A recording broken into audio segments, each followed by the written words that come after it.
Crowds are everywhere, underground and above. Union Square is one of many centers of activity and movement. Monday afternoon, it had another visitor, Mayor Bill de Blasio. But don't try to shake his hand.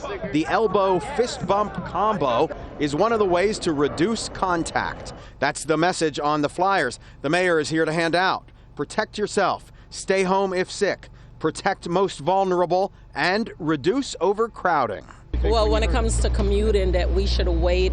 Don't get a train that's very crowded, and we should wait until, a train comes that's not as crowded. However, a lot of us have to get to work. Noreen says she's been washing her hands more often and watching her personal space. I've been trying to take precautions, but we can only do but so much.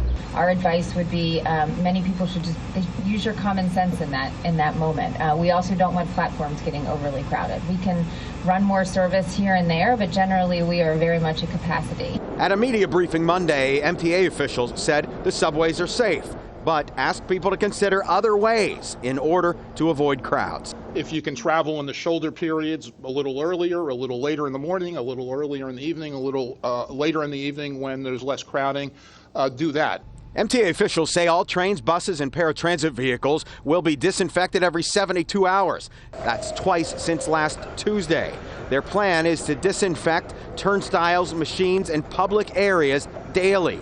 Ridership numbers are being documented and will be reported at the regular monthly meetings. From Brooklyn over here was the same. Yeah, it seems like people are just doing what they wash your hands and that kind of stuff. Yeah.